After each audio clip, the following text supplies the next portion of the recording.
Kita mulai dari chapter pertama yang mengenai information system in global business today.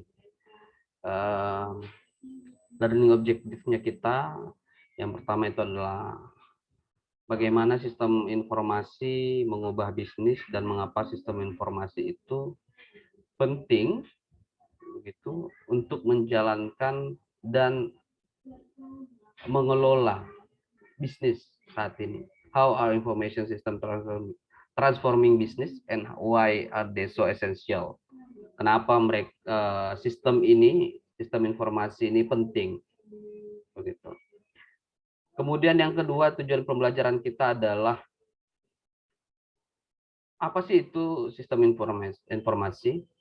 Gimana sih cara kerjanya begitu? What are the management organization dan teknologi komponen? Jadi apa saja komponen-komponen dalam manajemen, organisasi dan teknologi? Kemudian kita nanti akan membahas mengenai complementary asset atau aset pelengkap lah begitu bahasa Indonesianya. Kenapa aset pelengkap itu sesuatu yang esensial, yang penting begitu untuk memastikan bahwa sistem informasi bisa memberikan provide genuine value, nilai kan begitu, nilai yang genuine untuk organisasi. Kemudian objektif yang ketiga dalam belajar sistem informasi manajemen ini, apa sih mata kuliah, apa sih akademik disiplin begitu yang digunakan untuk mempelajari sistem informasi, dan gimana sih akademik disiplin ini berkontribusi untuk kita bisa memahami dari sistem informasi. Nah, ini kawan-kawan laki-laki yang cowok ketika suka bola di Premier League, Liga Inggris, itu ada sebuah problem.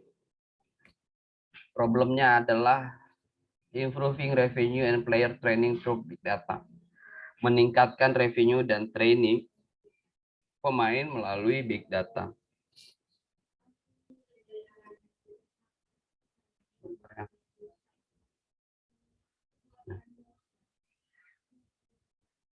Dengan IT analitik begitu ada beberapa solusi dari permasalahan-permasalahan tersebut.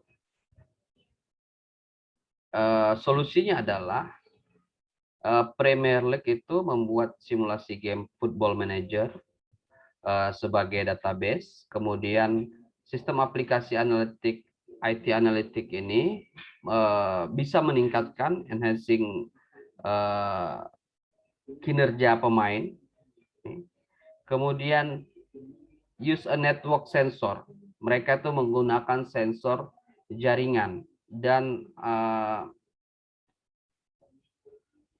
powerful analytics nih, analitik yang kuat untuk mendorong operation dan manajemen decision, keputusan manajemen.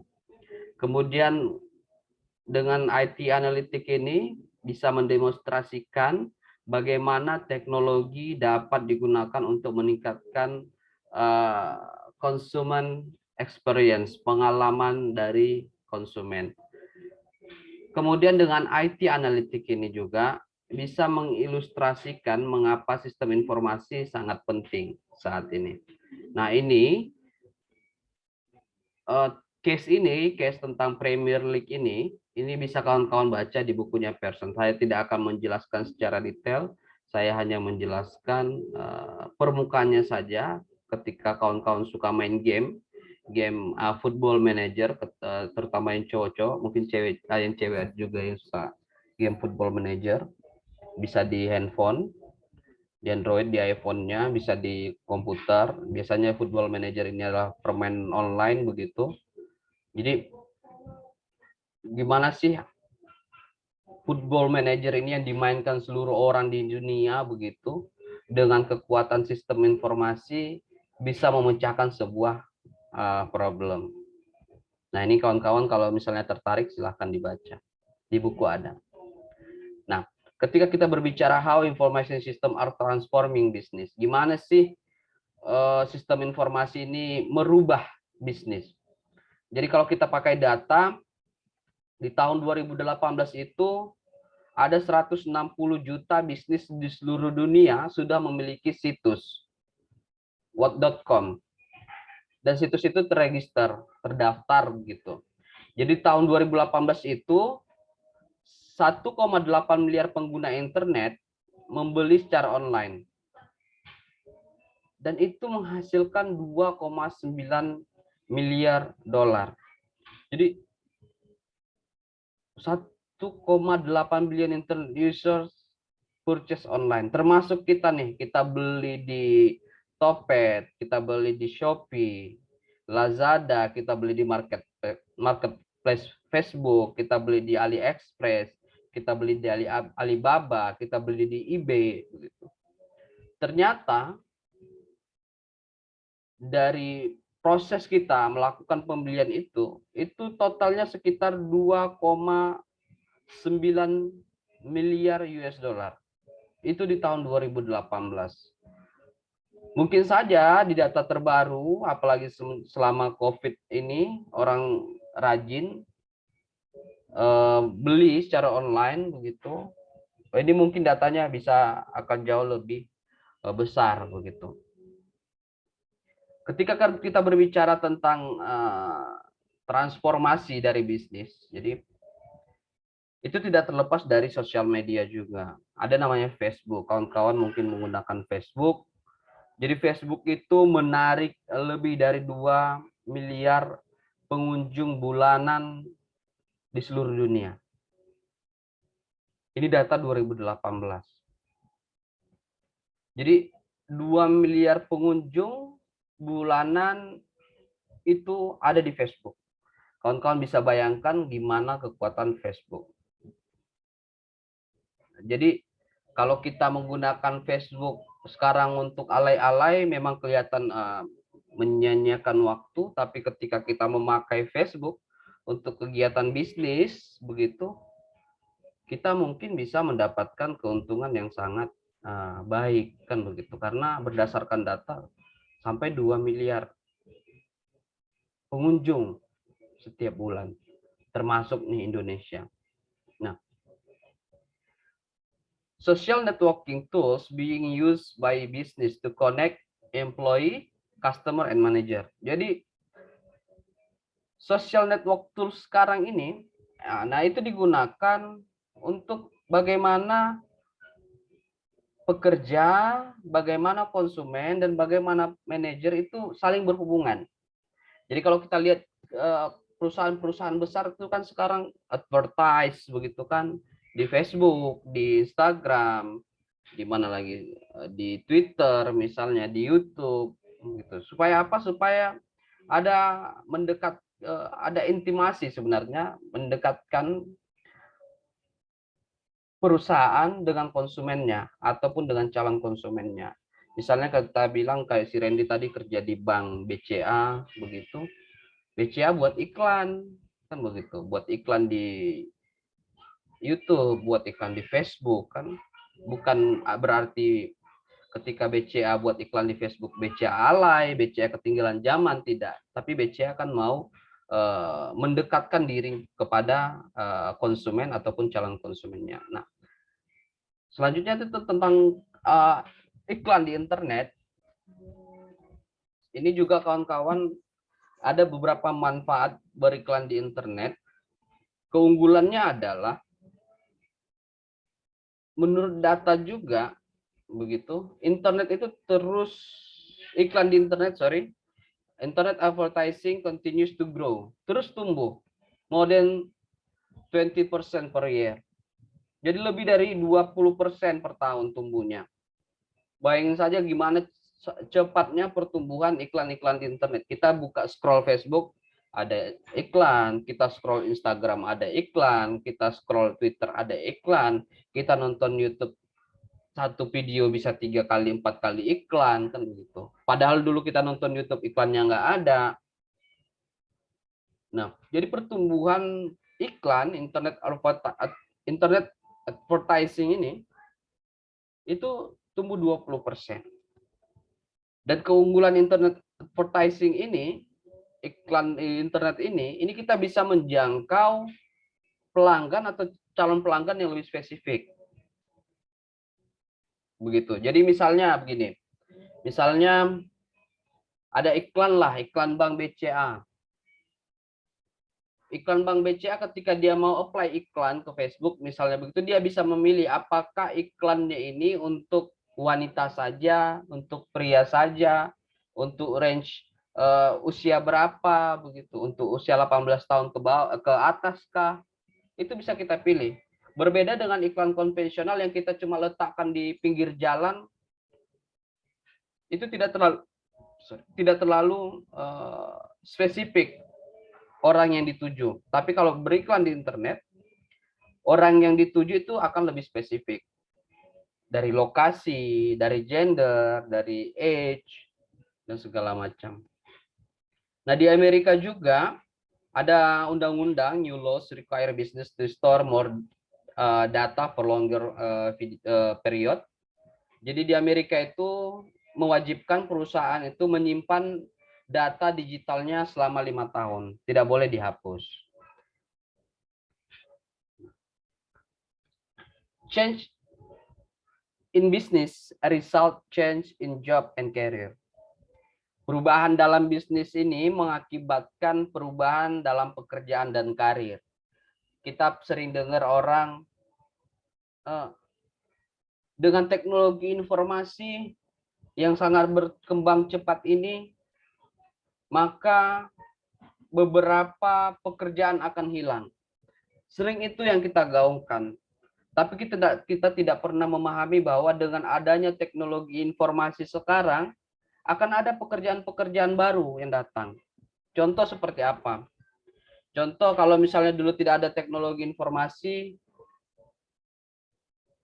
kalau kita makan mesti keluar. Sekarang dengan ada teknologi informasi, kalau kita lapar tinggal pesan Gojek. Kita tinggal pesan GrabFood. Nah, dulu misalnya di sebuah perusahaan tidak ada IT analis, tidak ada data analis misalnya. Sekarang dengan adanya teknologi informasi ada pekerjaan baru. Data analis, IT analis, begitu. Security analis, dan segala macam. Jadi model pekerjaan memang konvensional, ada beberapa yang berubah dan bahkan ada yang sudah tidak ada sama sekali. Tapi dengan adanya IT ada model-model pekerjaan baru yang lain. Itu adalah akibat dari information system itu. Nah, ini adalah, jadi kawan-kawan lihat, adalah information technology capital investment. Jadi ini adalah investasi dalam IT. Jadi kawan-kawan bisa lihat di sini ada total investment dan IT investment. Total IT investment itu lama-lama meningkat mulai dari 21% sampai sekarang di tahun 2017 itu 33%. Mendekati dari total investment. Jadi misalnya begini ya, ketika kita membuat sebuah perusahaan, total investment kita adalah 2000, kita bilanglah ini 2200 2100 begitu. Total investment untuk IT-nya itu sekitar 450 di tahun 1999.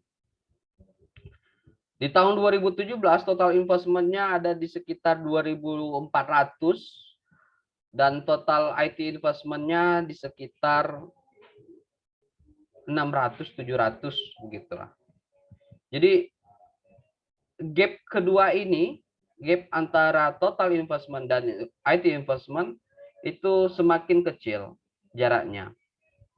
Ini mengindikasikan bahwa IT investment ini semakin lama akan semakin besar begitu. Karena perusahaan tidak terlepas dari yang namanya teknologi informasi, apalagi di zaman sekarang. What's new in management information system? Apa sih yang baru dalam sistem informasi manajemen? Nah, beberapa hal yang baru bisa kita lihat di sini ada sekitar 5. Yang pertama adalah IT innovation. IT innovation ini contohnya seperti apa? Kalau kawan-kawan dulu simpan file di flash disk, simpan file itu di hard disk. Dengan adanya IT innovation, kita sekarang nyimpan di cloud. Contohnya apa? Seperti Google Drive, OneDrive, dan segala macam. Jadi kita kemana-mana tidak perlu bawa flash disk lagi, tidak perlu bawa hard disk lagi. Seperti saya itu sudah saya terapkan. Jadi kalau saya simpan data, selalu saya simpan di cloud-nya saya. Jadi ketika saya berpindah komputer, saya tidak perlu colok-colok flash disk lagi. Saya tinggal koneksikan dengan cloud-nya saya. Dan dimanapun komputernya, di situ ada filenya saya. Itulah gunanya cloud sebenarnya untuk menghindari virus juga sebenarnya.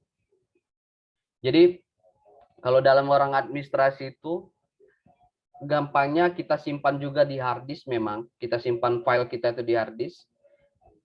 Sebagai backup, kita juga simpan file kita itu di cloud. Karena akan ada kemungkinan cloud-nya yang rusak ataupun hard disk-nya yang rusak. Jadi salah satu bisa membackup. Ketika cloud-nya rusak, ada backup di hard disk. Ketika di hard disk rusak, ada backup di cloud. Kemudian IT innovation ini seperti platform digital lah begitu gampangnya. Ketika kawan-kawan ada beberapa platform digital sekarang pekerjaan itu seperti apa ya, saya bilang menjadi developer program di Play Store dan segala macam. Nah, ada lagi AI, artificial intelligence, ada lagi machine learning, kayak robot-robot pembalas chat, kan begitu. Itu kan IT innovation. Jadi ketika kawan-kawan ngechat di customer service, itu biasanya kalau misalnya dia perusahaan-perusahaan IT begitu, yang balas chat itu kan robot. Dari mana robot bisa balas? Ya dari machine learning itu. Dia ngelihat keyword-keywordnya kita dan segala macam. Kemudian yang kedua ada new business model. Nah, new business model itu ada bisnis model baru. Contohnya seperti apa? Dulu Facebook itu tempat orang update status, Facebook itu cuma tempat orang update foto dan segala macam. Tapi kawan-kawan sekarang lihat ketika buka Facebook tempat jualan, FJB di mana-mana, FJB Batam bisa sampai 1 juta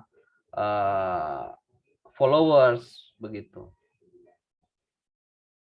Siapa yang menyangka dulu Mark Zuckerberg juga dulu ketika buat Facebook pertama kali juga akan menyangka bahwa Facebook itu menjadi tempat orang jual beli.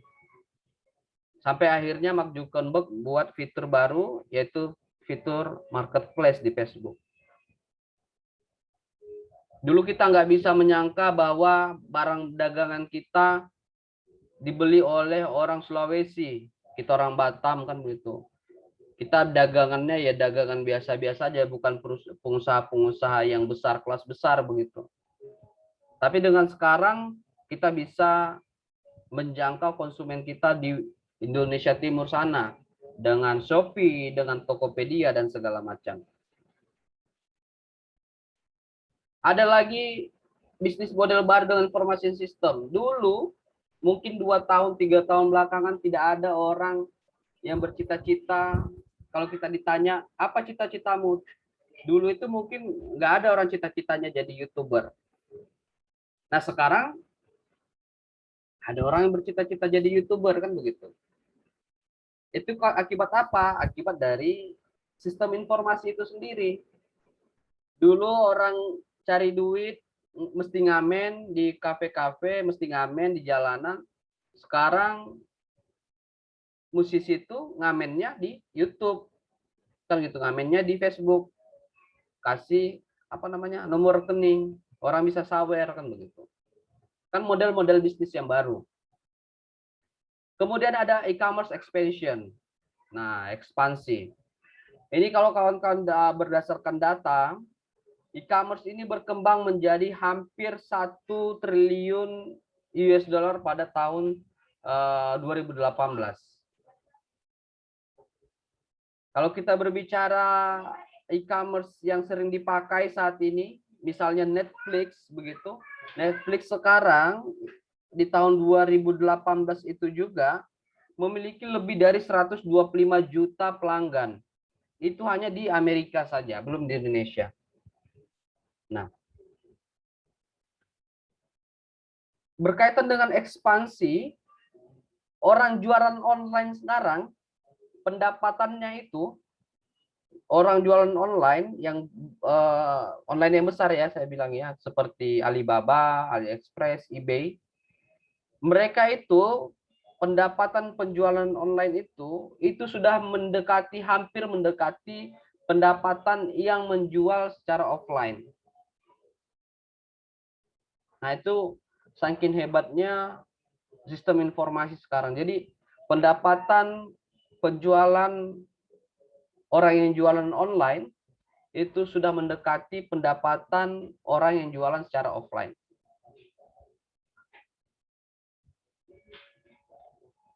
Berkaitan dengan e-commerce ekspansi ini, ketika kita berbicara iklan kembali, sebuah data mengatakan bahwa iklan yang ada di dalam gadgetnya kita itu lebih banyak daripada iklan konvensional.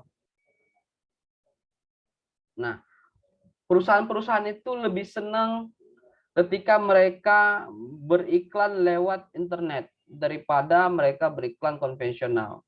Karena ketika mereka beriklan secara dengan internet, mereka itu bisa menjangkau pelanggan dan calon pelanggannya. Apa sih yang nggak diiklankan sekarang? Sedangkan les aja sekarang diiklankan, saya lihat di Facebook. Les bahasa Inggris begitu. Les bahasa Inggris diiklankan di Facebook. Kita dulu kalau kita lihat iklan les bahasa Inggris kan cuma di koran, itu pun kita baca entah enggak kan begitu. Tapi sekarang dengan video kita bisa ngelihatnya lebih senang kan begitu, daripada di koran tidak ada video, cuma ada kalimat-kalimat saja, itu kan membosankan. Kemudian ada manajemen change, ada perubahan manajemen. Nah, nanti kita bahas ini sebenarnya di pertemuan selanjutnya. Jadi dengan sistem informasi itu, para manajer-manajer di perusahaan itu sekarang sudah menggunakan sosial media begitu, sudah menggunakan jejaring sosial untuk apa? Untuk berkolaborasi. Berkolaborasi dengan siapa?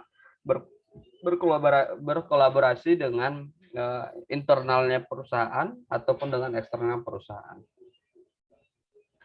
Manajemen change ini juga misalnya seperti sekarang adanya pandemi, tapi kita sudah memiliki teknologi yang baik begitu.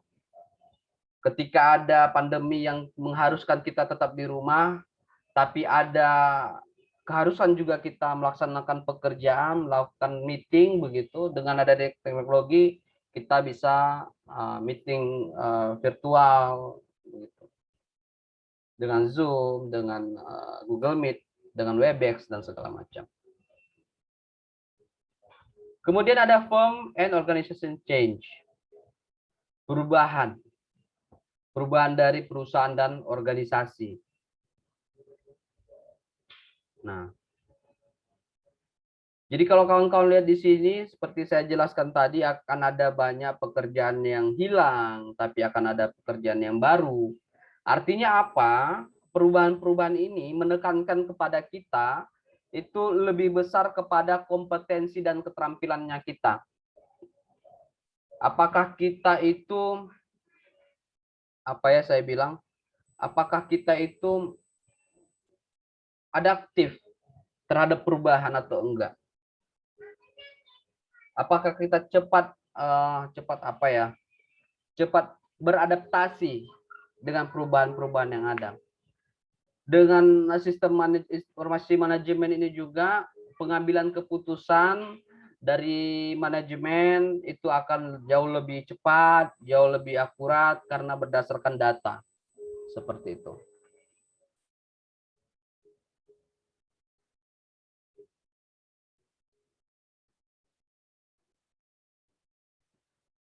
Kemudian ketika kita berbicara globalization challenge and opportunities.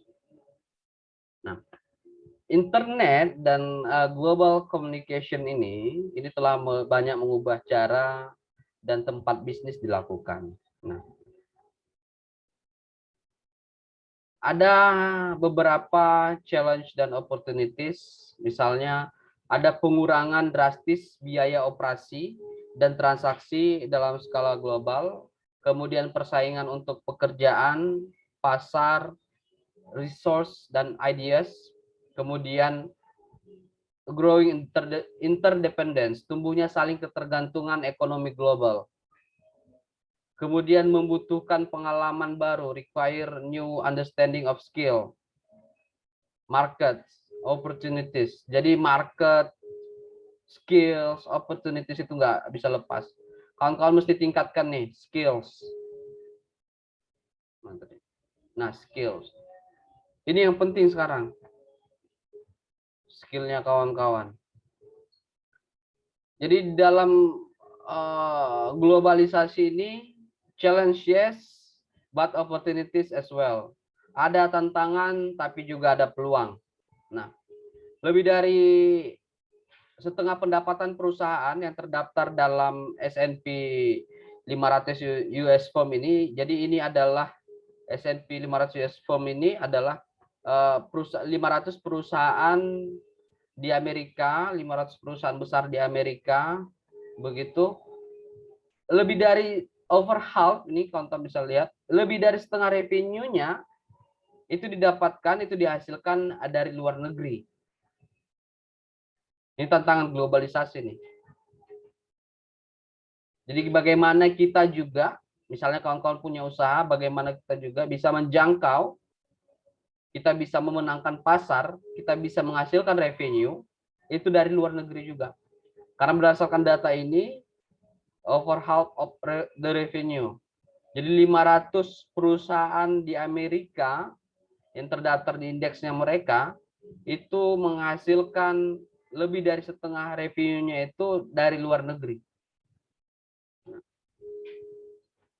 Jadi dengan sistem informasi ini memungkinkan globalisasi perdagangan. Information system enable globalization of commerce. Nah, jadi di sebuah perusahaan digital sepenuhnya itu hubungan bisnis yang signifikan diaktifkan dan dimediasi secara digital. Significant business relationship. Proses bisnis inti, core business proses ini dicapai melalui digital network.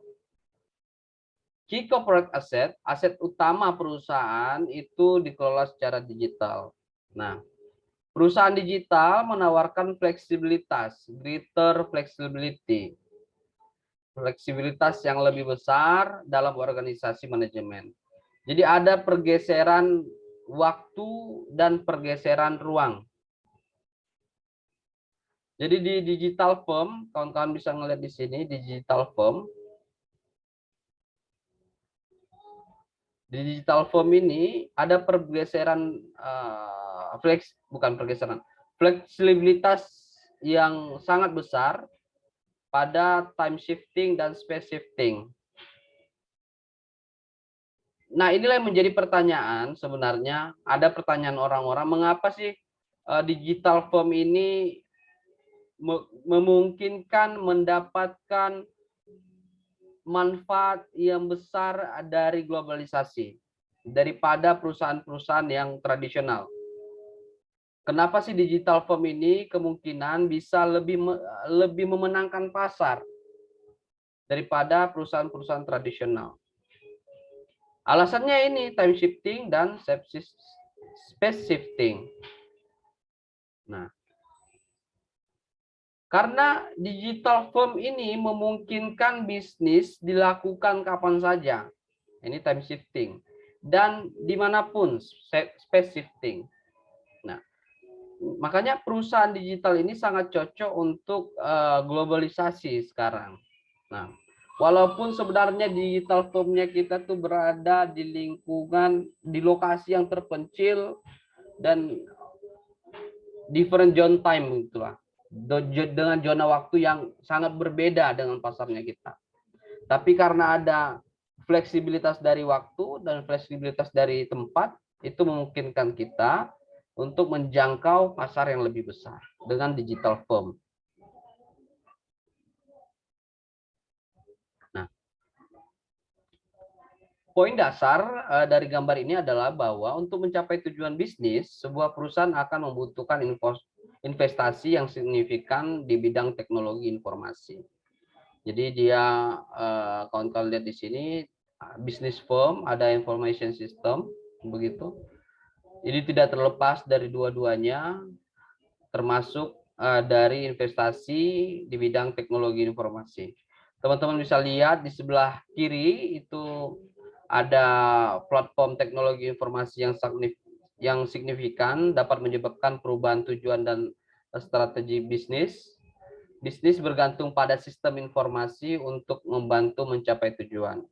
Bisnis tanpa sistem informasi yang memadai pasti akan gagal. Nah, tetapi sistem informasi juga merupakan produk dari bisnis yang menggunakannya. Intinya begini, intinya adalah bisnis itu membentuk sistem informasi dan sistem informasi itu membentuk bisnis gitu. Nah, kemudian perusahaan itu sekarang banyak berinvestasi dalam sistem informasi untuk mencapai 6 tujuan bisnis strategik. Ini bisa kawan-kawan lihat. Yang pertama itu adalah operational excellence, new products and service and business model, customer and supplier intimacy, improve decision making, competitive advantage, dan survival. Kita bahas satu-satu. Nah, operational excellence.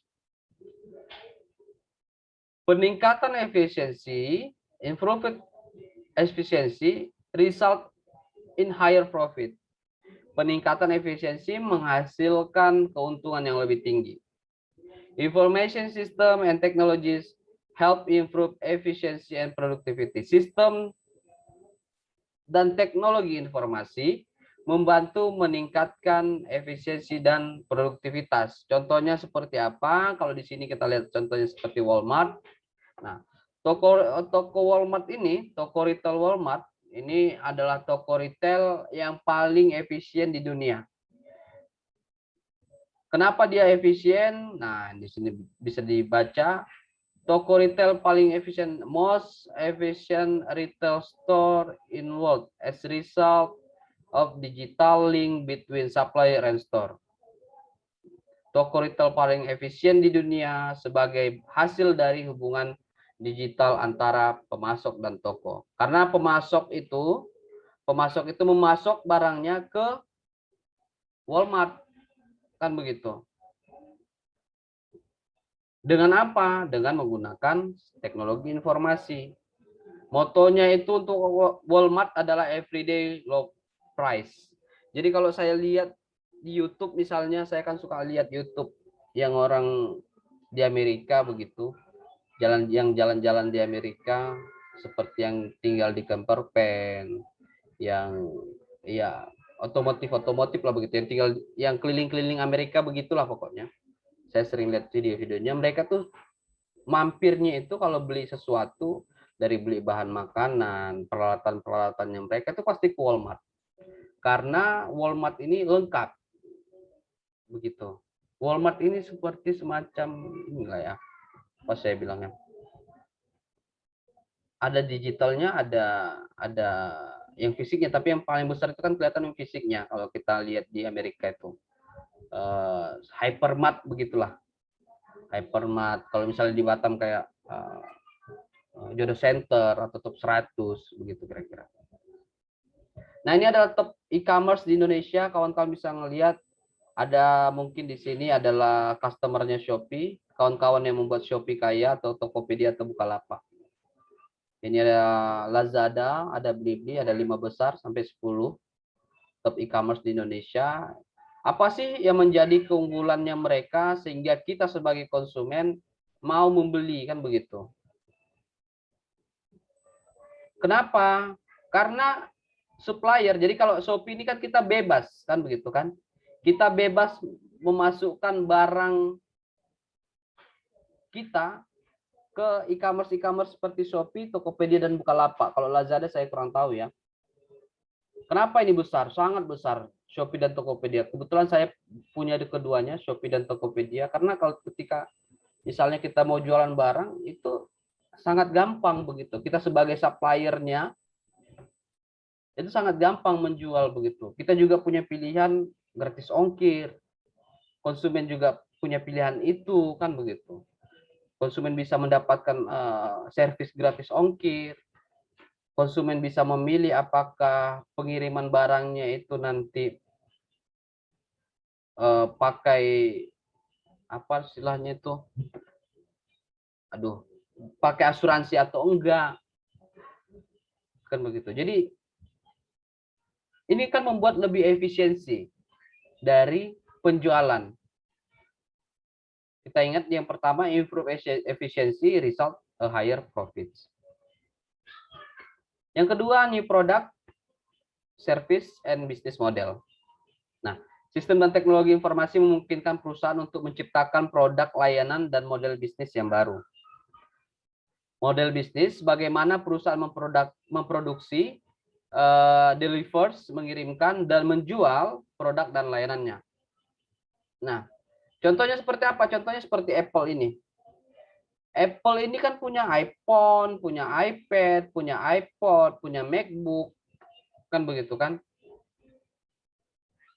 Bagaimana dia melihat pasar baru begitu? Bagaimana dia melihat model bisnis baru? Dia menjual yang namanya iTunes. Kan begitu. Dia mengubah model lama distribusi musik dengan iTunes. Maka orang sekarang beli kalau pengguna iPhone beli musik yang asli itu dari iTunes segala macam, kecuali bukan yang bajakan ya, musik-musik yang legal begitu belinya dari iTunes. Kalau dulu misalnya kita mesti beli CD begitu, beli yang fisik, sekarang itu bisa lewat iTunes. Makanya sekarang banyak yang ikut-ikutan, seperti yang hits sekarang itu Spotify. Kalau zaman dulu ada Joox begitu kan. Itu kan adalah bentuk dari new product, service, and business model. Kemudian customer and supplier intimacy. Nah, pelanggan yang dilayani dengan baik, ini kawan-kawan yang mempunyai bisnis, ini mesti ditanamkan. Jadi ketika pelanggan dilayani dengan baik, pelanggan itu akan menjadi pelanggan tetap dan akan membeli lebih banyak. Nih, customer who are served well become repeat customers who purchase more.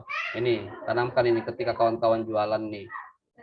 Ketika kawan-kawan melayani pelanggan dengan baik, mereka akan menjadi pelanggan yang membeli kembali dan belinya itu akan lebih banyak. Nah, jadi ketika dengan teknologi informasi ini kan kita bisa menjangkau pelanggan lebih banyak. Jangan karena pelanggan kita sudah banyak, terus kita ketika balas chat dari pelanggan kita terus marah-marah, terus bawel, begitu kan. Itu kan mengganggu keintiman kita dengan pelanggan. Nah, contohnya seperti di sini seperti Mandarin Oriental Hotel. Uses IT to foster an intimate relationship with customers, keeping track of preference. Jadi mereka menggunakan IT untuk foster and intimate, untuk membina hubungan intim mereka dengan pelanggan. Mereka bisa ngecek preferensi, misalnya pelanggan ini pengen view yang pantai, ternyata pelanggan ini pengen servis yang begini, pelanggan ini pengen yang itu, begitu.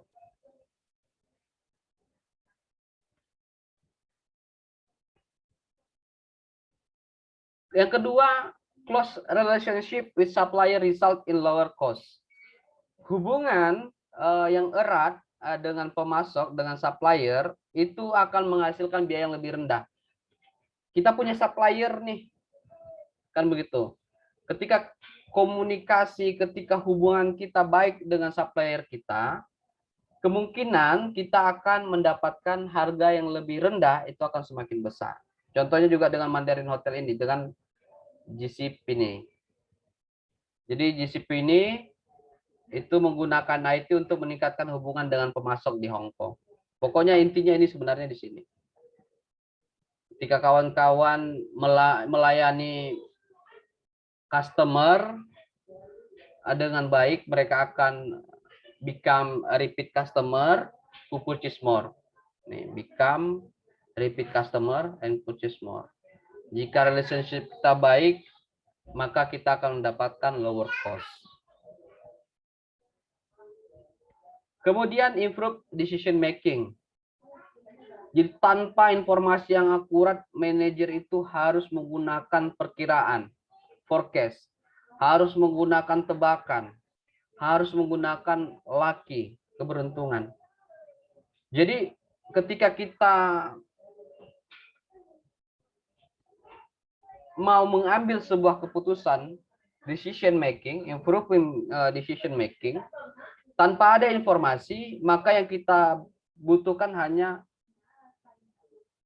forecast saja, perkiraan-perkiraan, tebakan-tebakan ataupun keberuntungan. Ketika kita menggunakan tiga ini, forecast, best guess, luck, hasilnya apa? Hasilnya akan overproduction ataupun underproduction. Yang kedua adalah misallocation of resource. Kelebihan nih, bisa salah alokasi sumber dayanya kita. Kemudian response time-nya kita itu buruk. Lama ngambil keputusan dan segala macam. Ini adalah efek dari without accurate information.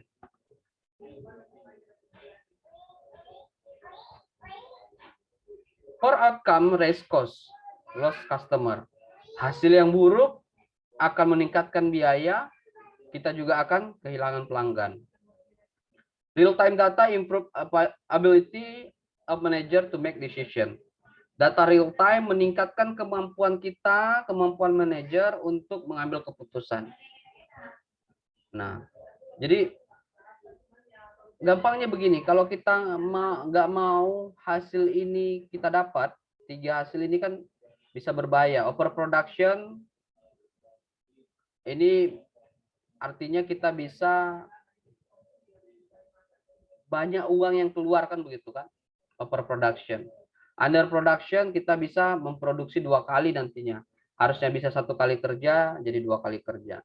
Misallocation of resource. Penempatan dari resource itu salah, alokasi dari sumber daya itu salah. Nah, ini.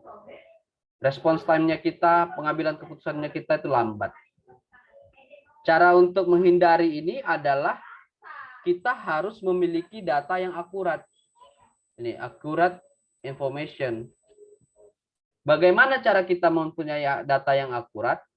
Yaitu menggunakan teknologi informasi. Di contoh ini bisa kita lihat Verizon's web-based digital dashboard to provide manager with real-time data on customer complaint, network performance, line, outcast, etc.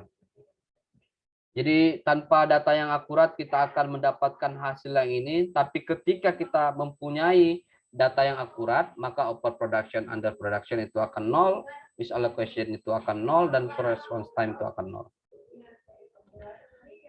Selanjutnya competitive advantage.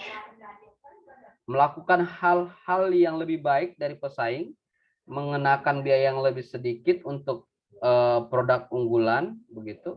Merespon pelanggan dan memasok secara real time, ini bisa menambah penjualan, percayalah. Dan selain menambah penjualan, ini juga bisa menghasilkan keuntungan yang lebih dari kompetitor lainnya.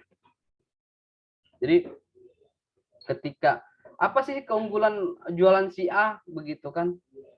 Apa sih keuntungan si Shopee itu? Oh, ternyata di Shopee itu dia secara garis besar lebih baik dari Lazada misalnya.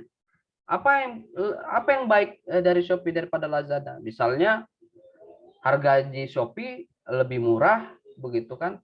Responnya lebih cepat. Nah, datanya real time begitu. Produknya banyak. Nah, keunggulan-keunggulan ini mesti kita maintain begitu. Untuk apa? Karena ini secara tidak langsung ini bisa menambah penjualan dan ini bisa meningkatkan keuntungannya kita. Artinya kita akan lebih untung, kita akan lebih menghasilkan keuntungan yang lebih banyak daripada kompetitor-kompetitor kita. Nah, ini berkaitan dengan survival. Survival ini adalah bertahan hidup kalau bahasa Indonesianya kan begitu. Jadi di dalam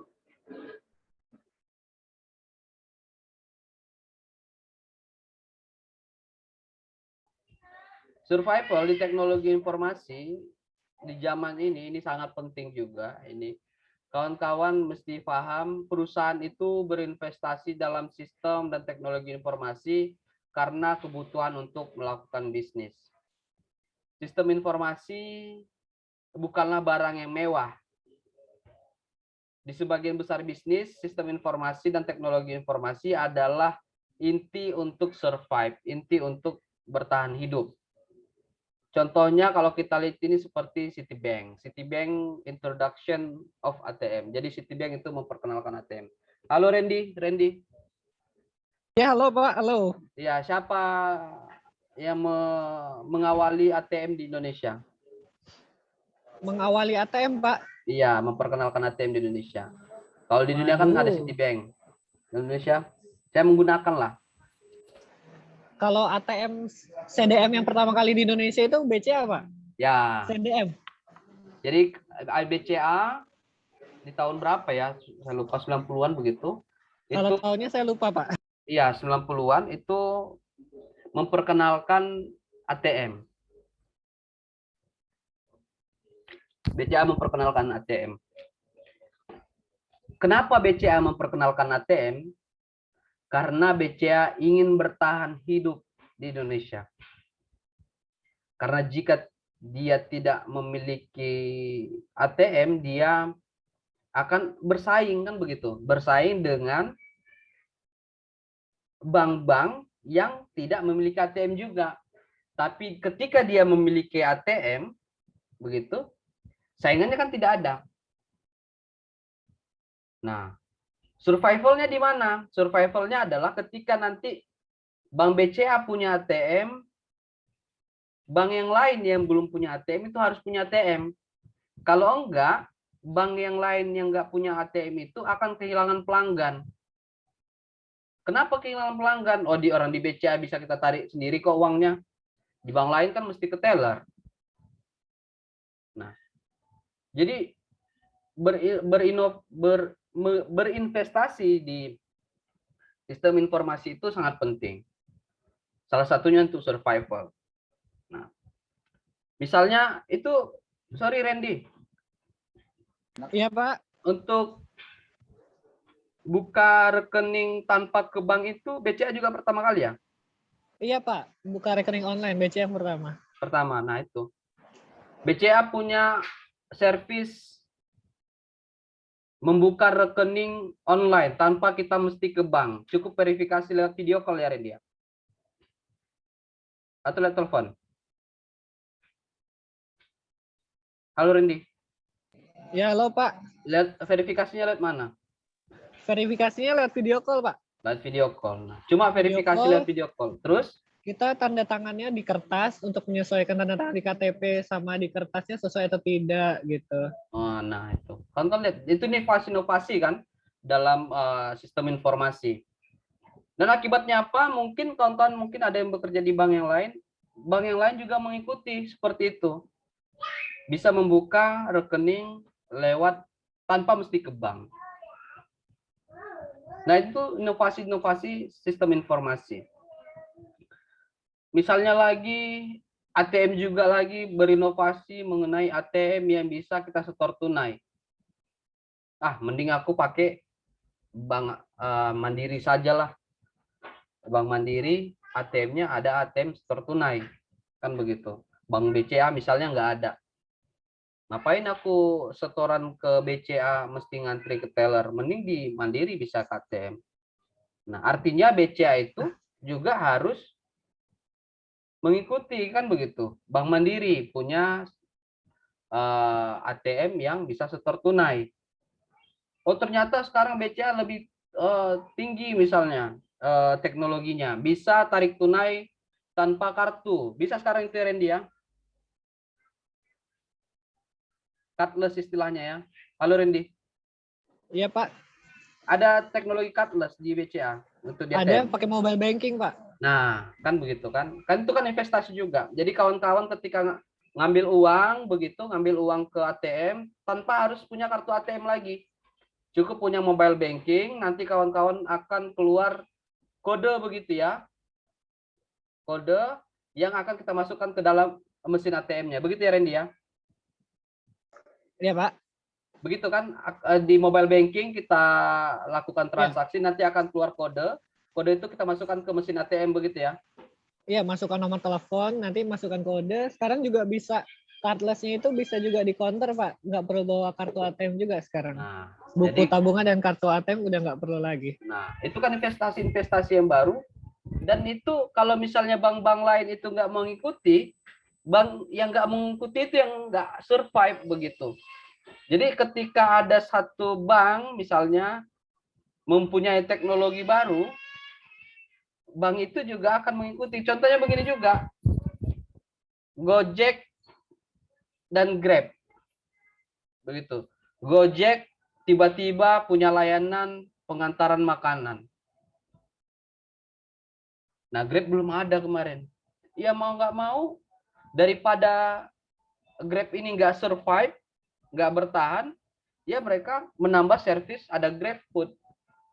Begitulah. Untuk survival jadinya intinya adalah ketika kita berinvestasi, anggaplah berinvestasi dalam sistem informasi, anggaplah investasi kita itu untuk kita bertahan di bisnis yang kita jalani.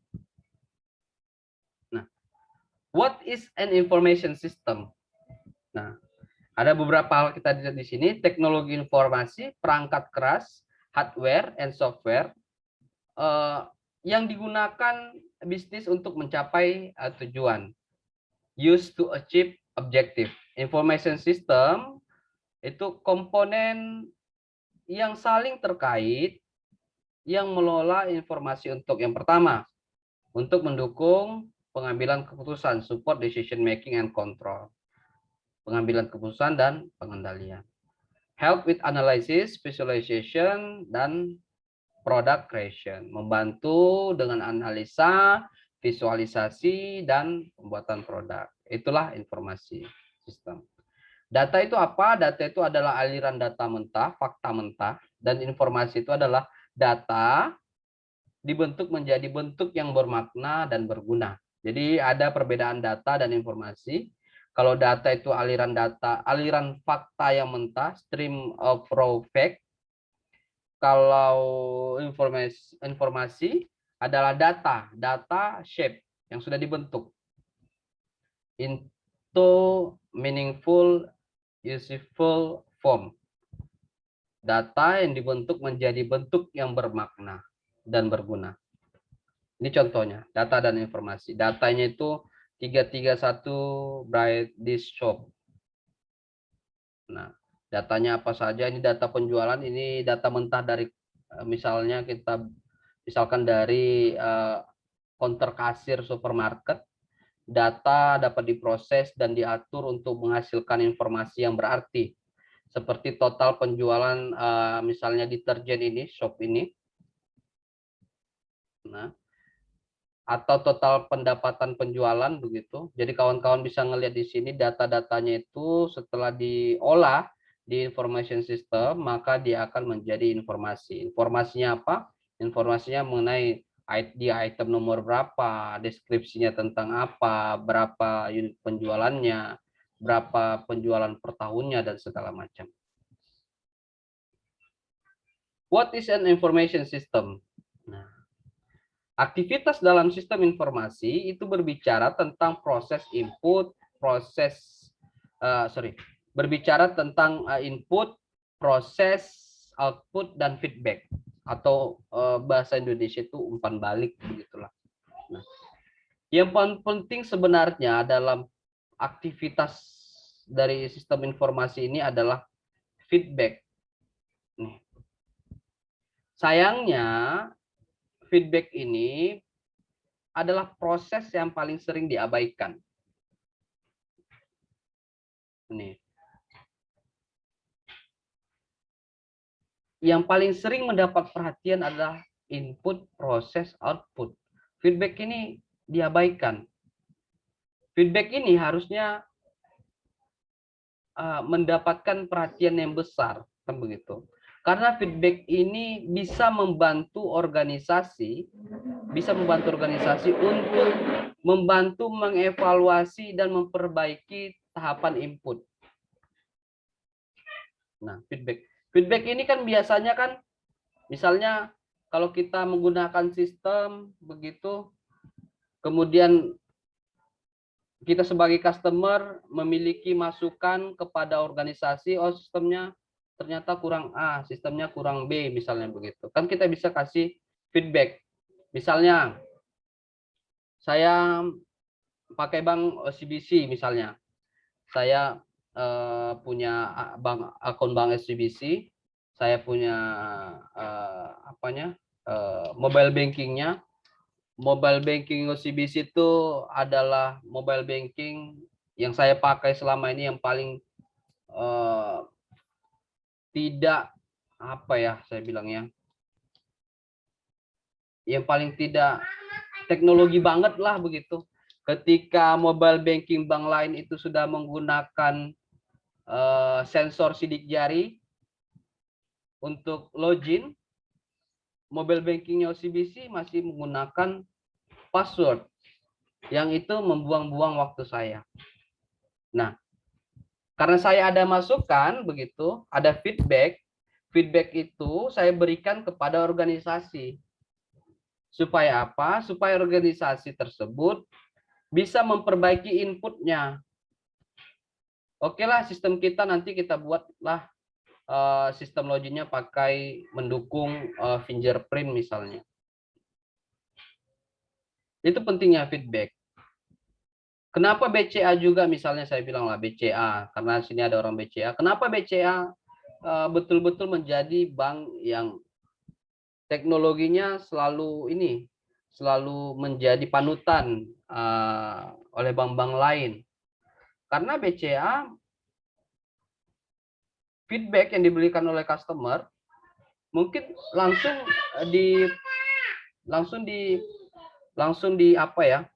ditanggapi oleh manajemen sehingga memperbaiki inputnya, kan begitu. Itulah penting dari sebuah sistem informasi ini. Nah, sebuah sistem informasi berisi informasi tentang sebuah organisasi dan lingkungan sekitarnya.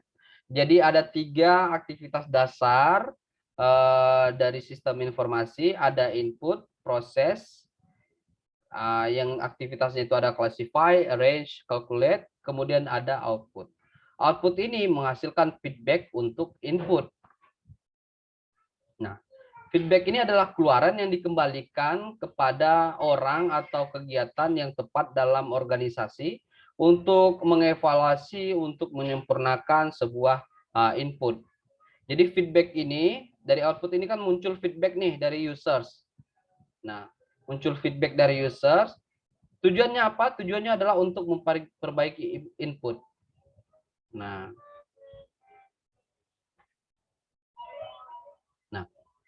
information system are modern computer.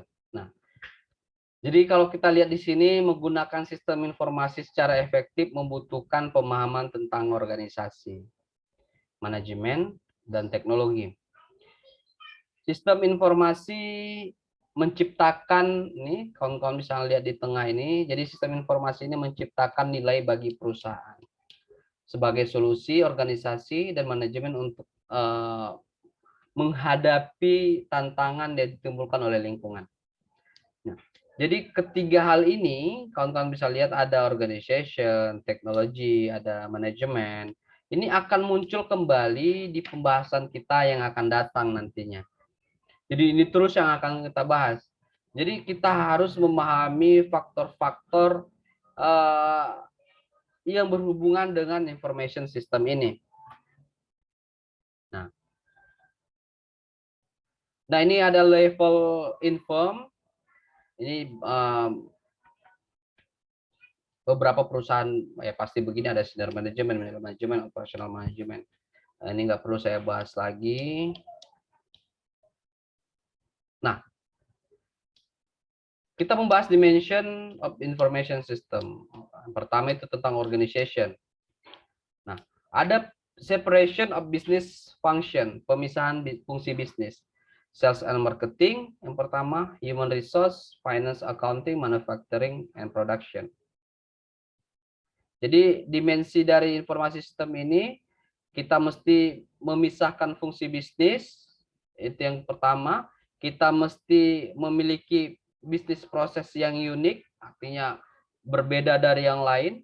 Kemudian kita punya unique business culture, budaya bisnis yang unik. Kemudian kita punya politik dalam organisasi kita. Ini kawan-kawan bisa baca ini di bukunya Pearson ini. Loudon dan Loudon. Kemudian dimensi dari informasi sistem yang kedua adalah manajemen. Nah, manajer menetapkan, manager set organizational strategy corresponding to business challenge. Manajer menetapkan strategi organisasi untuk menanggapi, untuk merespon dari tantangan bisnis. Selain itu, manajer harus bertindak kreatif. Apa saja? Manajer itu harus menciptakan produk dan layanan baru. Manajer itu kadang-kadang harus menciptakan kembali organisasinya, harus recreating the organization. Nah, gimana sih sistem informasi dapat membantu para manajer dalam mengembangkan produk dan layanan baru? Nah, apa sih yang dimaksud dengan membentuk kembali dari organisasi ini? Mengapa, apa sih perlunya kan begitu recreating the organization? Jawabannya itu sebenarnya adalah bisnis yang cepat menjadi usang itu akan cepat mati. Nah, kecuali bisnis itu bisa berubah. Jadi kalau kawan-kawan punya bisnis nggak mau berubah, dia akan usang, dia akan mati. Tapi ketika kawan-kawan memiliki bisnis dan mau berubah, dia akan tetap terus bertahan. Nah, dimensi selanjutnya adalah teknologi, komputer hardware and software. Nah, teknologi ada data management teknologi, kemudian networking and communication teknologi, network, internet, intranet, extranet, triple W, IT infrastructure, menyediakan platform tempat sistem yang dibangun begitu. Jadi kawan-kawan mesti bisa bedain, tapi mungkin sudah kawan-kawan dapatkan di pelajaran komputer dulu di sekolah, apa itu network, apa itu internet, apa itu intranet, apa itu extranet, apa itu triple W, segala macam. Singkat waktu tidak kita jelaskan karena saya lihat waktu saya itu sudah 1 jam saya ngomong. Nah, it isn't just technology, a business perspective on information system. Nah, sistem informasi adalah instrumen untuk menciptakan nilai. Is instrument for creating value. Investasi dalam teknologi informasi akan menghasilkan superior returns di sini bahasanya. Apa saja superior returnnya? Yang pertama adalah produktivitas akan meningkat. Kedua adalah pendapatan akan meningkat. Yang ketiga adalah posisi strategi jangka panjang yang lebih unggul. Super long term strategic positioning. Nah, Selanjutnya ada istilah rantai value chain, rantai nilai informasi business information. Data mentah diperoleh dan diubah melalui tahapan yang menambah nilai pada informasi tersebut. Nilai sistem informasi ditentukan sebagian oleh sejauh mana hal itu mengarah pada keputusan yang lebih baik, efisiensi, dan higher profit, keuntungan yang lebih tinggi. Perspektif bisnis itu menarik perhatian pada sifat organisasi dan manajerial dari sistem informasi. Berinvestasi dalam teknologi informasi tidak menjamin pengembalian yang baik. Jadi kawan-kawan ini juga mesti perhatiin, jangan ngasal-ngasal berinvestasi dalam teknologi informasi. Karena berdasarkan teori ini, investing in information technologies doesn't guarantee good return. Jadi berinvestasi dalam teknologi informasi tidak menjamin pengembalian yang baik. Kenapa? Kan begitu. Terus apa yang harus saya lakukan ketika saya mau berinvestasi di teknologi informasi, tapi saya bisa mendapatkan good return? Ininya saya hapus. Saya mau berinvestasi di teknologi informasi dan saya mau mendapatkan return. Ikutilah dua faktor ini. Kawan-kawan mesti adopting the right business model, mengadopsi model bisnis yang tepat. Kawan-kawan yang kedua adalah berinvestasi dalam aset pelengkap, complementary asset. Apa-apa saja aset pelengkapnya? Nah, ini di sini ada aset pelengkap, complementary asset. Nah, ada contohnya untuk organizational asset, ada managerial asset, ada social asset, apa-apa saja itu. Jadi kawan-kawan baca di sini bisa singkat-singkat saja. Nah, ini slide terakhir, contemporary approach to information system. Nah, kawan-kawan bisa lihat diagram ini. Diagram ini menggambarkan pendekatan teknis dan perilaku yang diambil untuk sistem informasi. Di tengah ini kawan-kawan bisa lihat ada manajemen information system, MIS, begitu. Adalah pendekatan teknis dari ilmu manajemen, ilmu komputer, ini manajemen science, computer science, dan operations research, dan riset operasi. Setengahnya lagi, lingkaran lainnya itu adalah pendekatan perilaku, behavioral approach, yang terdiri dari psikologi, ekonomi, dan sosiologi. Jadi, dua hal yang penting dalam manajemen information system itu adalah technical approach dan behavioral approach. Makanya kawan-kawan jangan heran, kita di akuntansi manajemen kok belajarnya sistem informasi sih. Karena sistem informasi ini tidak terlepas dari technical approach, jadi orang informatika juga belajar ini, begitu kan. Kita juga dari sisi perilakunya, psikologi, ekonomi, sosiologi, begitu. Makanya kita itu ketika mau meneliti skripsi tentang sistem informasi manajemen, biasanya kita itu meneliti tentang persepsi-persepsi penggunanya, usersnya. Bagaimana sih persepsi pengguna dari sistem informasi A, sistem informasi B, bagaimana tingkat kepuasannya, bagaimana dampaknya terhadap individu, terhadap organisasi, dan segala macam. Cukup itu saja dari saya. Saya rasa sudah sangat lama, sudah 1 jam saya menjelaskan materi ini. Itu adalah masih pengantar.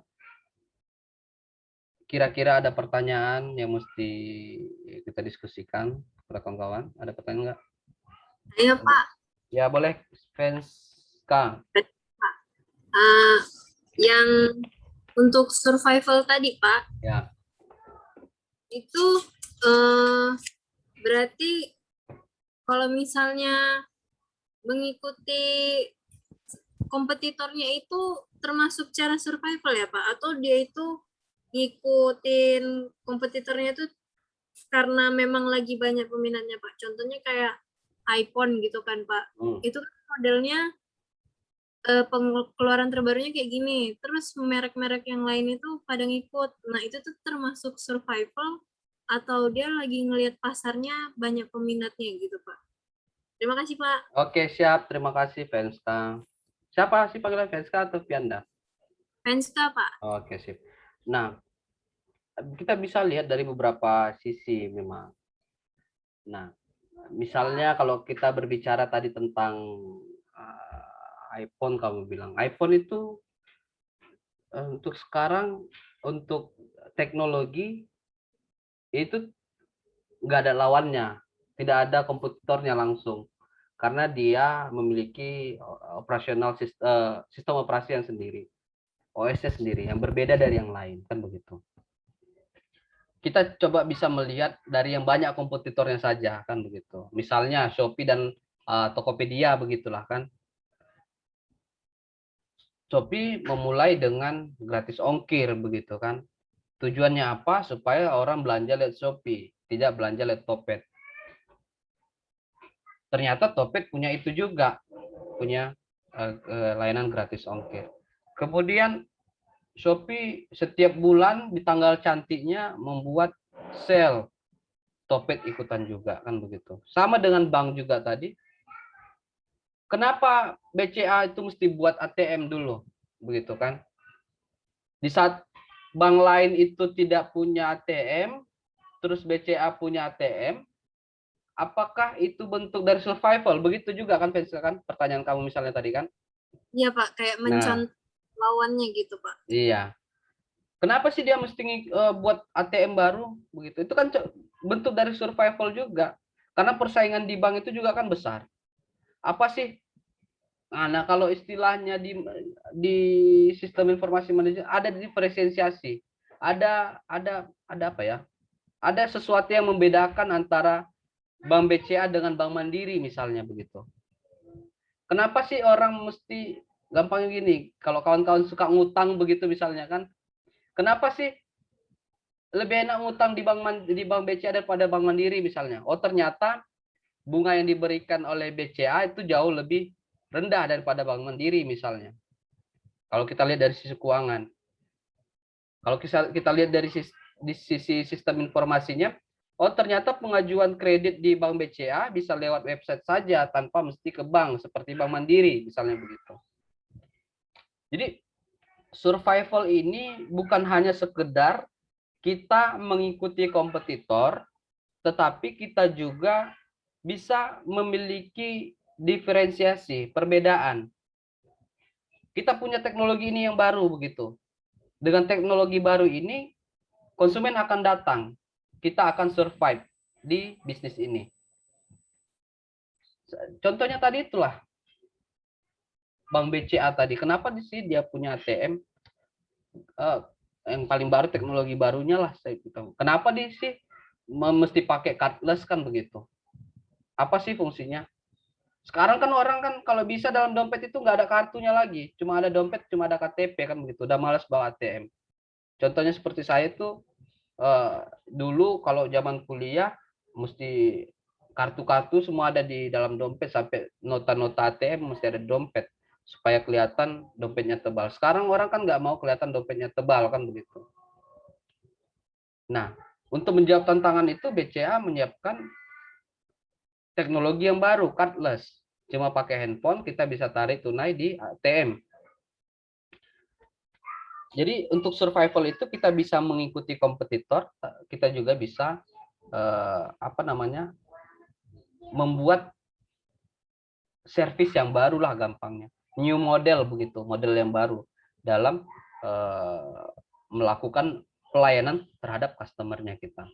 Seperti itu kira-kira Vensta.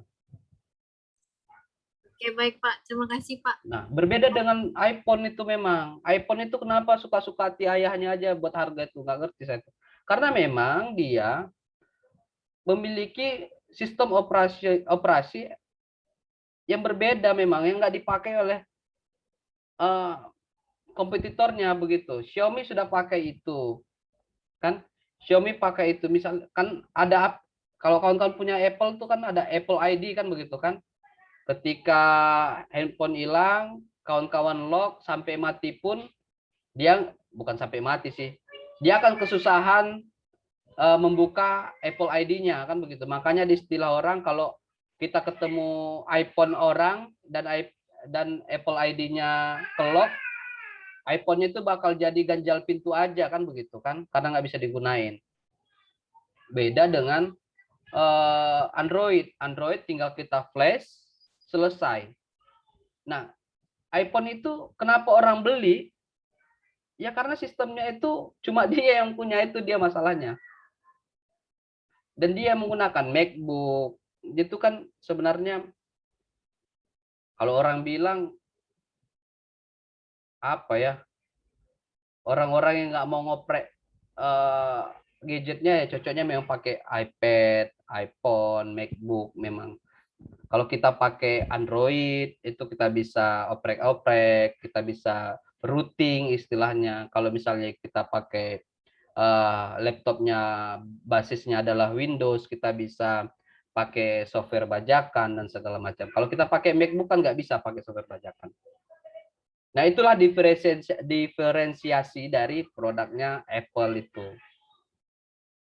Kira-kira begitu. Ada pertanyaan lain? Ini seru nih belajar tentang sistem informasi ini karena apa ya? Ini sesuatu yang kita pakai sehari-hari kan begitu. Minggu depan kita belajar tentang e-commerce, bagaimana penjualan berbasis internet di saat sekarang. Model-model berjualannya B2B, B2C, B2G, nah, ada banyak model lah pokoknya penjualan. Saya Pak, mau nanya Pak. Ya silahkan Sarah. Di bagian dimension of information system Pak, kan itu dibilang manager must act creatively. Kalau seandainya manajernya nggak kreatif, bisnisnya kan bisa usang. Emangnya penanggung jawab di bisnis itu mati atau enggaknya emang tanggung jawab penuhnya dari manajer ya Pak? Sebenarnya tanggung jawab dari perusahaan apa aja juga, pengambil keputusan. Nah itulah pentingnya dari sistem informasi itu tadi. Sistem informasi itu mempercepat kita mengambil keputusan, ada decision making. Inti dari sistem informasi itu adalah how you speed sebenarnya, speed to decision making, untuk mengambil keputusan. Seberapa cepat kita mengambil keputusan. Semakin kita menggunakan sistem informasi, ini juga penelitiannya saya dulu waktu tesis, semakin kita menggunakan sebuah sistem informasi, maka akan semakin cepat kita mengambil keputusan. Tanpa menggunakan sistem informasi, kita akan menerka-nerka seperti slide tadi. Kita akan membuat penerawangan, istilahnya kalau bahasa tradisionalnya itu kita menjadi dukun kan begitu kan. Kita akan forecasting, kalau bahasa istilah teorinya, apa forecasting itu, apa istilahnya Indonesianya? Meramal. Kita meramal begitu, kita meramal apa yang terjadi di masa yang akan datang tanpa adanya sistem informasi. Nah, menggunakan teknologi informasi, menggunakan sistem informasi, kita akan mendapatkan informasi yang banyak dan kita akan bisa secara cepat merespon begitu keadaan. Kan begitu Sarah. Dengan cara cepat kita merespon keadaan, maka bisnis kita akan survive juga. Itu berkaitan dengan Svenska tadi kan. Itu juga berkaitan dengan proses tadi, input, proses, output, feedback. Kita mesti punya feedback. Apa sih kelemahan dari produknya kita? Ini gampangnya. Kawan-kawan buka Play Store kan begitu kan? Ketika kawan-kawan buka Play Store, kita ngelihat feedback dari customer aplikasi itu di bawah. Ada yang kasih bintang 1 dari aplikasi itu, ada bintang 2, bintang 3, bintang 4, bintang 5 kan begitu. Itu kan merupakan feedback juga. Mereka juga sampaikan komplainnya. Oh, aplikasinya sering crash ketika mau login. Itu beberapa developer aplikasi di Play Store itu akan balas. Oh, sudah kami perbaiki, bugnya sudah saya perbaiki kan begitu. Kalau misalnya feedback dari customer itu tidak diperbaiki, Nah, pengguna aplikasi itu kan akan meninggalkan aplikasi tersebut dan akan memilih aplikasi yang lain yang lebih baik. Kan begitu. Sama contohnya ketika kawan-kawan download aplikasi Office misalnya di handphone, ketika membuka file, apakah kita kan punya pilihan, apakah kita membuka apakah kita mendownload Office atau kita mendownload yang kayak Office bajakan begitulah di Play Store. Kan kita ngelihat dulu ngelihat bintangnya dulu, ngelihat feedbacknya dulu, kan begitu. Kenapa pemain-pemain besar itu lebih bertahan hidup begitu, lebih survive di digital form begitu misalnya? Karena respon mereka tuh cepat. Saya bisa merasakan ketika misalnya saya ada keluhan nih mengenai sesuatu misalnya, saya bilanglah mengenai website begitu.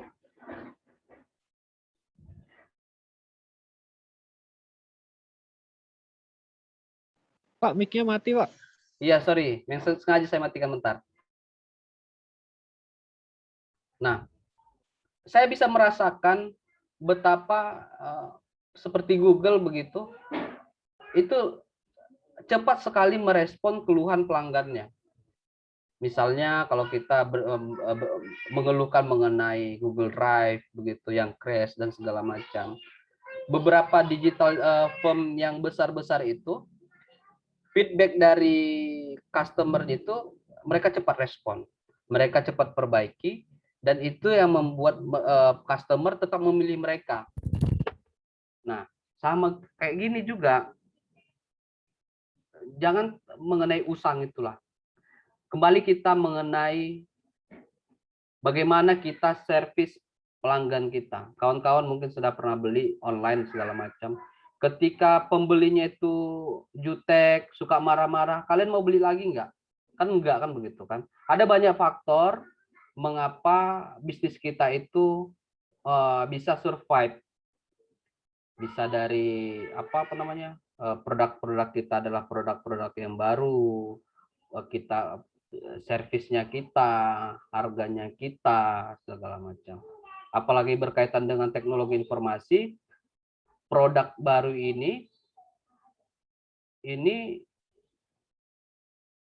sangat saya bilangnya, sangat menjadi faktor orang memilih atau enggak. Gampangnya begini, kalian pakai Joox nggak dulu? Pakai, Pak. Nah, sekarang pakai apa? Pakai Spotify atau Joox?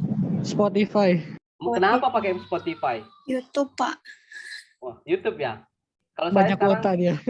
apa gimana? Kalau YouTube harus banyak kuota. Ya, kalau ini pilihannya saya pilihkan cuma 2 aja, Joox dan Spotify. Saya kebetulan dulu pakai Joox, sekarang pakai Spotify. Kenapa pakai Spotify sekarang? Padahal sama keduanya, mutar musik juga. Kalau Spotify itu, Pak, misal yang free versionnya itu udah ngedengerin musik kualitasnya tinggi, Pak, tanpa harus beli langganannya license. gitu. Iya. Ya kan? Nah, itu kan yang membeda-bedakan itu. Joox sekarang bahkan kalau kawan-kawan tahu yang punya handphone baru, Joox itu sekarang masuk ke dalam softwarenya musiknya kita. Saking orang nggak mau download. Kalau dulu kan orang download Joox. Jadi pemutar musik yang bawaan dari handphone itu sekarang Joox. Saya baru sadar pemutar musik saya kok Joox ya, kan begitu. Padahal saya juga download Spotify misalnya. Karena Spotify servisnya juga banyak ternyata. Di Joox itu tidak ada podcast. Di Spotify ada podcast. Kan begitu.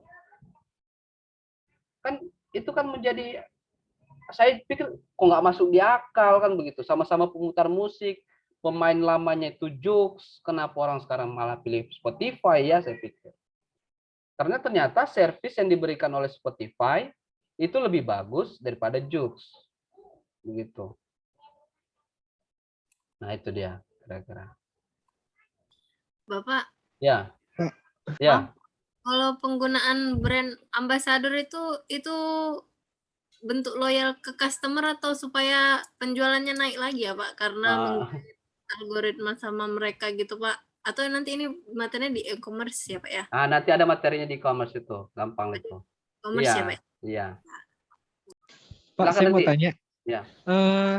tentang yang investing doesn't end with good result, itu tuh contohnya kayak yang balik lagi ke ini Pak ya, survival ya. Kayak misalnya tuh Google pernah misalnya ciptain terobosan tuh Pak kemarin. Ya, Google Plus ya.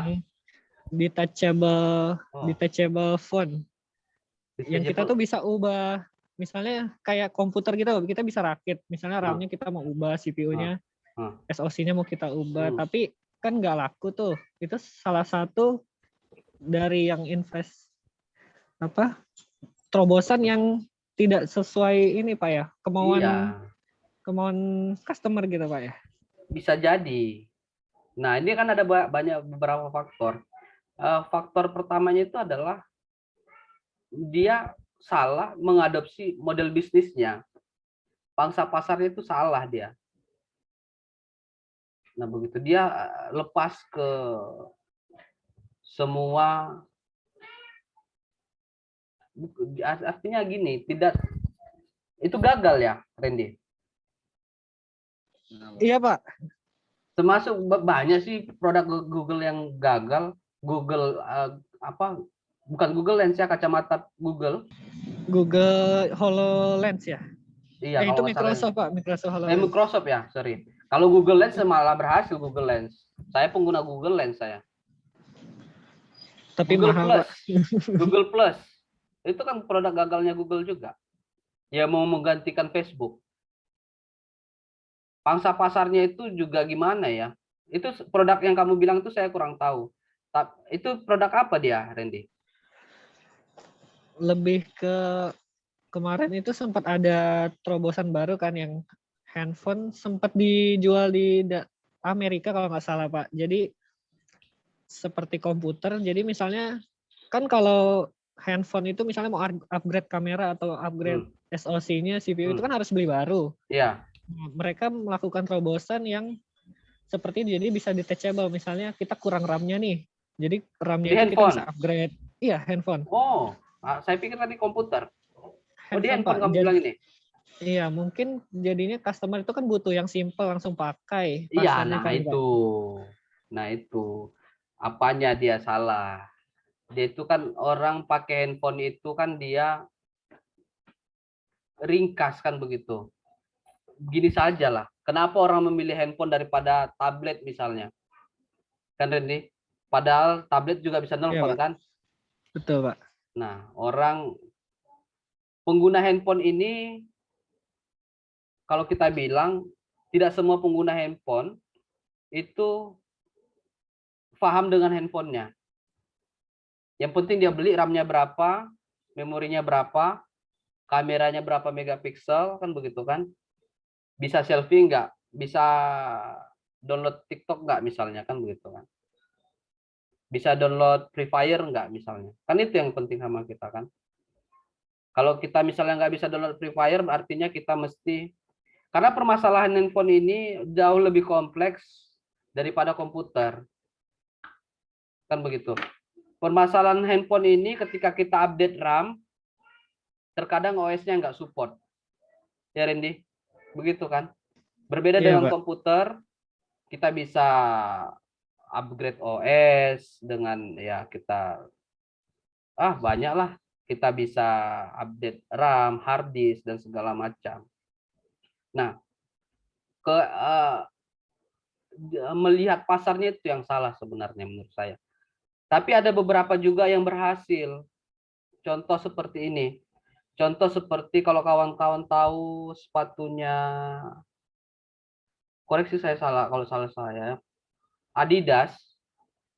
Oh, Adidas brand Jerman. Nike, sepatu Nike, ya. Sepatu Nike itu dengan kekuatan teknologi informasi, mereka menyiapkan sebuah fitur baru. Itu dulu waktu 2017 saya tahu. Fiturnya apa? Fiturnya kita bisa mendesain sepatu kita sendiri melalui website. Adidas atau siapa yang tahu? Adidas atau Nike itu ya? Lupa saya. 2017. Itu Nike naik ya. Pak. Nah, nggak tahu sekarang apakah masih begitu atau enggak. Jadi ada model sepatu terus kita desain gambarnya begitu kan. Nah, itu kan tapi itu segmented. Nah, itu Randy. Segmented begitu itu nggak akan apa ya, nggak akan besar gaungnya begitu loh. Berarti itu karena memasarkan kepada customer tertentu, Pak ya? Iya, segmented masalahnya. Kalau naik itu kalau misalnya kalau kita pencinta sepatu ya pasti kejar itu kan begitu. Masalahnya di situ. Sama dengan kebetulan istri saya itu jual mainan. Istri saya jual mainan. Ada beberapa mainan itu yang segmented memang. Saya pikir cuma 50.000 harganya, ternyata sudah sampai 500.000 kan begitu. Figur-figur begitu. Istri saya juga memanfaatkan teknologi informasi jualan juga. Tidak konvensional, bisa menjangkau ke banyak tempat kan begitu. Nah, permasalahannya itu, kenapa Shopee itu berkembang sangat hype begitu kan, berkembang sangat pesat begitu, karena dia tidak segmented, semuanya dia jual kan begitu. Kalau kita mau cari mobil-mobilan ada, kalau mau cari boneka-bonekaan ada, kalau mencari baju ada, mencari handphone ada, komputer ada, segala macam kan begitu.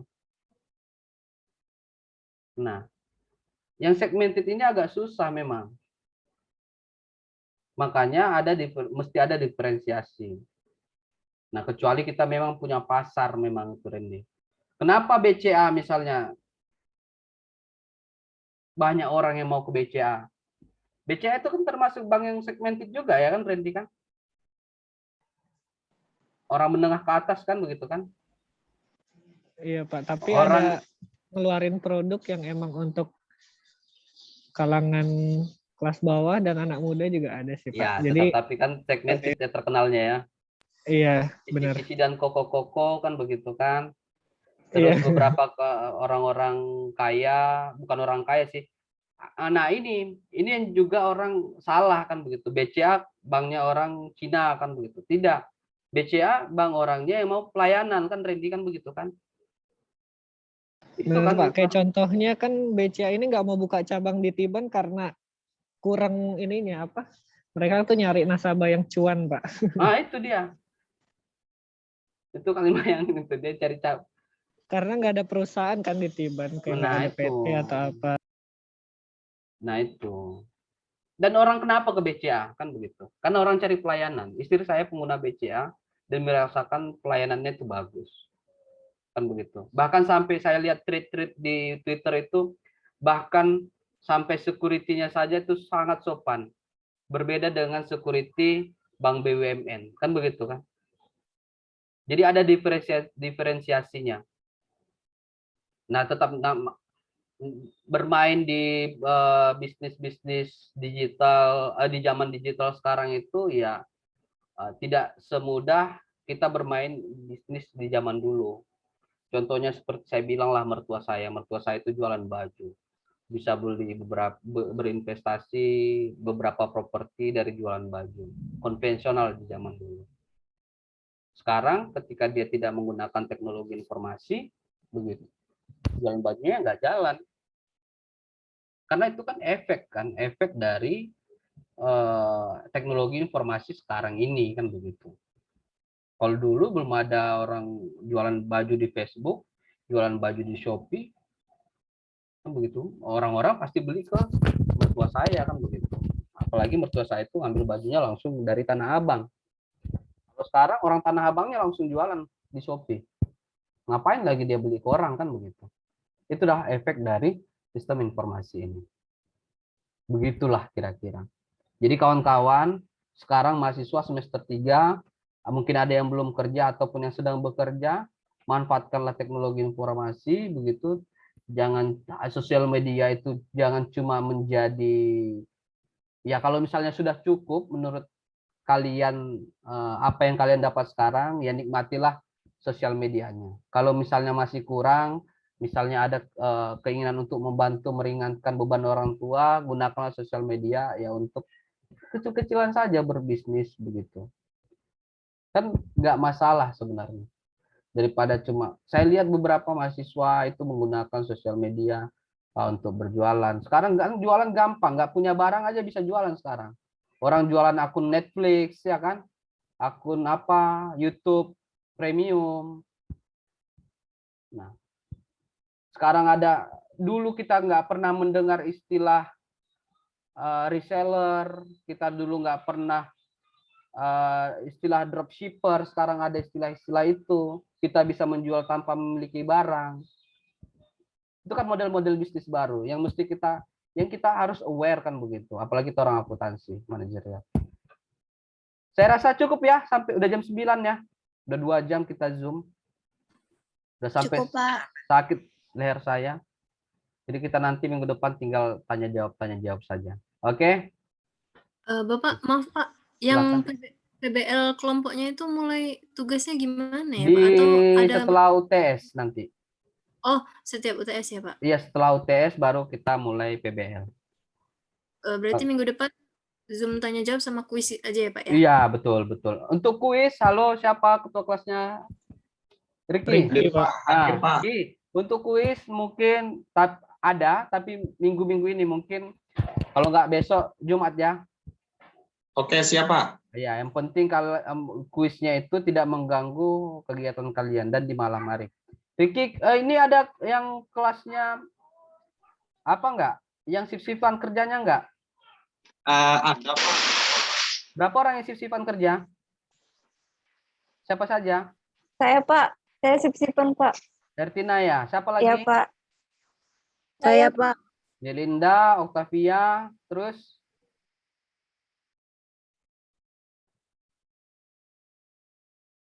udah bertiga aja ya. Nanti ketika ada kuis, ketika kalian tidak bisa mengikuti kuis, kalian bisa mengikuti kuis di hari berikutnya, tapi di pagi biasanya ya. Oke?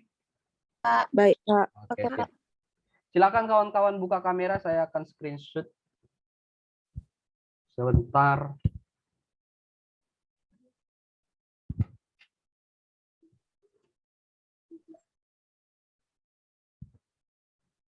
Ayo Toro Zai. Ada Digita Desri, Melinda Putri, Abriana, Andayani. Rick, apa yang kau kamera kali itu, Rick? Plafon itu.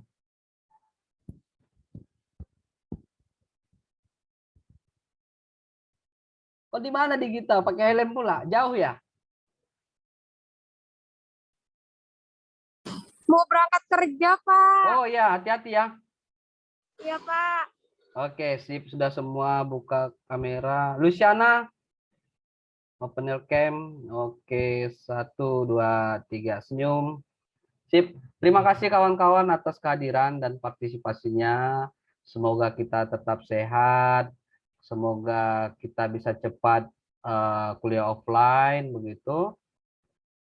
Kawan-kawan yang kerja hati-hati di jalan. Saya akhiri. Assalamualaikum warahmatullahi wabarakatuh. Selamat malam. Waalaikumsalam Waalaikumsalam warahmatullahi wabarakatuh. Selamat malam, Izin ya, Pak. saya Selamat malam Pak, terima kasih Pak. Ya.